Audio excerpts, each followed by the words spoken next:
Hey guys, if you checked out my last video, Reincarnate by Motionless and White, you probably noticed my pinned comment talked about the fact that there was no lesson video for that video because I actually broke my double kick pedal during the filming of the lesson video for that track. This is my current pedal here. I've had this pedal just over 4 years now. It's the Tama Speed Cobra. It's not the 910 because the current 910 came out in 2016 and I bought this pedal at the end of 2013.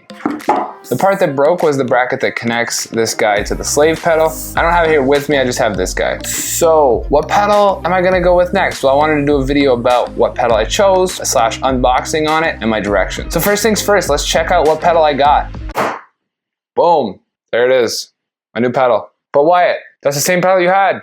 I know. Why on earth would I get the same pedal? Well, if I really loved it, that makes sense. But I didn't necessarily really love it. I enjoyed it, I'm comfortable with it, I'm used to it. So why exactly did I stick with it? Well, here's the reason. I thought long and hard about it. There's two pedals that I was thinking of back and forth, back and forth. I was reading reviews online, I was checking them out. I have played both of them at separate times, trying to think back to, which pedal I liked better, going over in my head. I was racking my brain for a little bit. Two pedals were the DW 9000 XF. The XF at the end there stands for extended footboard. I want to keep to a longboard pedal. Coming off the Speed Cobra, if I had gone with that pedal, I would have had to get the XF version because I need to stick to a longer footboard. The other pedal I was thinking of was just the Axis longboards. I had gone and hit the checkout button and was putting in the information on the order and getting ready to buy the DW 9000 XF. Because I didn't want to go with the direct drive on the Axis. I felt that the 9000 was more of a similar feel to what this guy gave me for the last 4 years. And I didn't want too much of an adjustment period. I wanted the pedal to arrive and I wanted to get back into covers. So what stopped me from checking out with that pedal, getting it ordered here and just going for the 9000? Well, here's what happened.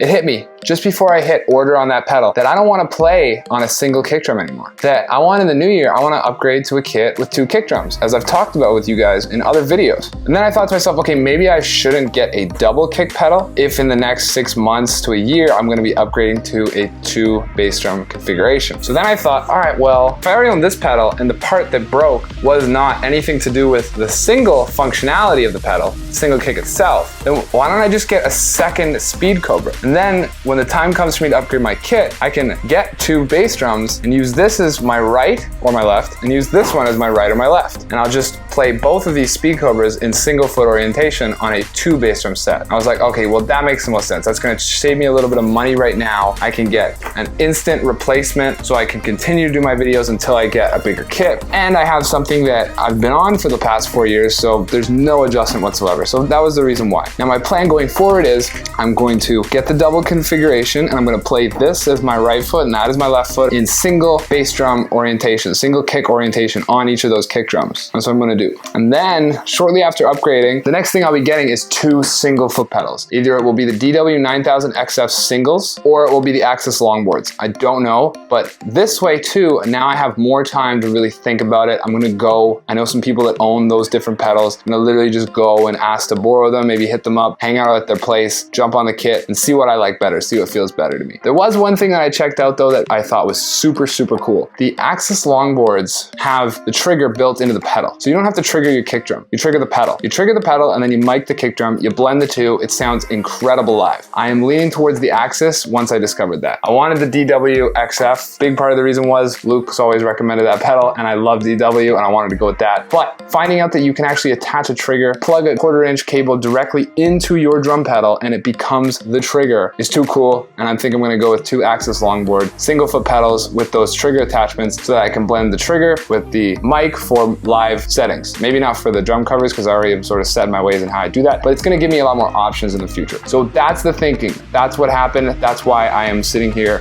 with the same pedal as I was and we're about to unbox this bad boy. Here we go. So as I know from the past, you essentially open up the cardboard box and you get a plastic carry case. Super simple, there's literally nothing to it. You just lift the plastic out and everything I guess is lined up inside here. So it's a little bit of an upgrade right away I'm seeing from the last model. The hinges are actual hinges, they're not just little pieces of plastic that would bend. Okay, this is gorgeous. Very similar in a lot of ways, but some key differences. I'm gonna go over those here in a sec. Manual, definitely don't need that. All right, let's start with this bad boy. Main pedal. The gold is absolutely stunning. I love the accents. My last pedal did not. There was no gold, it was all silver.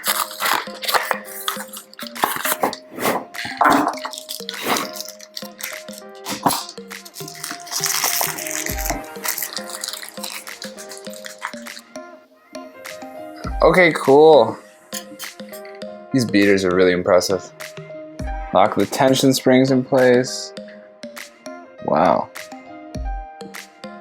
Right away, it's so much smoother. So much smoother than the last one, that is.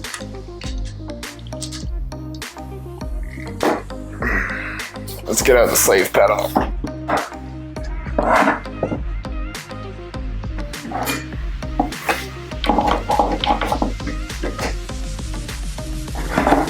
Okay, cool, so there we go. That guy's assembled. Let's talk about some of the features this pedal has and some of the differences between this one and the last version. The pedal I have, I don't know what it was called. It essentially, this pedal was the premium version of the Speed Cobra because there's different levels. And then this pedal is the current premium version of the Speed Cobra. I don't know when this one came out, but I bought it end of 2013, like I was saying. This guy was released in 2016. There was 3 years between, and they did put some new features into this guy that I'm seeing right away. So let's break down what those are and what the difference is. So essentially the first thing we're going to talk about here is the swivel spring type. Really simple. What they're claiming is that that motion there, allowing the pin that holds the spring in place to actually swivel like this, they're claiming that this makes it a smoother experience. I don't know if that's necessarily going to be true. We're going to find out. Just pressing down on the two, it glides a lot better. The resistance level that you have to put into that spring, or the force that you have to put into that spring, much more consistent as you push through. Whereas with the old pedal, I'm pressing down on it, it's sort of like, it starts light, and then when you get to the top of the swing, you have to push a lot harder. This guy, it's almost like the same amount of force you have to put through the entire time, which is cool. If that's related to that spring, seems like a great design. I don't know if other pedals have something similar to this. It does say US patent pendants though, so that might be a Tama exclusive feature. Another thing they have here listed is the hinge guard lock. And let me read this. All this feature really is it says that they've changed the construction on the foot plate. Let me see if I notice a difference between the two.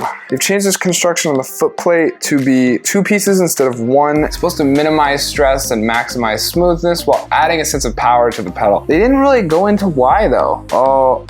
Wait, I'm not sure. Essentially what they did is right on that slot where my finger is, there's a gap there on the old pedal. And then on the new guy here, that gap has been filled in with that really, really cool looking piece of, I guess brass or gold or whatever. It's not actual gold, but that gold colored piece of metal there. I don't know how this would actually affect the playing, but they're claiming that it will make it for a more powerful experience and a smoother experience. We'll see when I get to actually playing. Another thing that they have brought up, a feature is the long footboard. Of course, if you don't know, these are Tama's longboard pedals. They have the Iron Cobras, which is a standard footboard configuration, and these guys do have an extra long footboard. It's part of the longboard family. Personally, I've always played longboard pedals, and I will probably continue to play longboard pedals. I just find that with a lot of the techniques that I use, like heel toe, it's just optimal to have a long footboard to be able to slide around the pedal and apply pressure in different places. So that's an absolute must when I'm picking out a pedal. Another feature they talk about with these guys, it is under a patent, so I don't know if other pedals have something similar to this,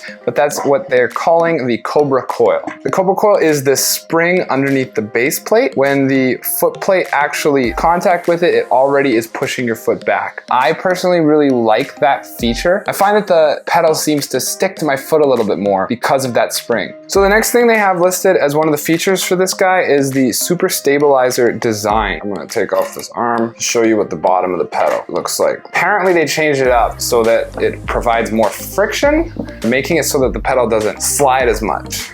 And there's nothing really that impressive about it. One problem I do have with every pedal that I've played is that all my pedals seem to slide like crazy and I have to sandbag them down. I don't know if that has something to do with the way I'm playing my heel toe technique or whatever it is. There's nothing too crazy about this feature. I don't even see what the point was of them mentioning that they have a little bit of grip on the bottom of the pedal. It almost seems like they just added this in to fill up this section of the website. The next thing we're gonna talk about too is the Para Clamp 2 Pro. This I noticed right away. This is actually a bit of a difference. The clamp that attaches the main pedal to your bass drum hoop has been upgraded. It is very hefty. There's definitely a lot more going on here. You have more of a, compared to the last one, you have much more space to tighten this guy. I don't know, so that's a cool little upgrade. Last thing that this pedal features that is worth discussing is the AccuStrike Cobra beater. There's probably no patent on the likes of this. Basically what they've done is they've taken their old beaters, which looked pretty similar to this, but the old beater had felt here. I don't even have the old beater running on my current configuration because I have these Pearl beaters. The reason why I use these guys, these are off of one of my older pedals. This is off of Pearl Eliminator, I think it was called, I can't remember. But I use these guys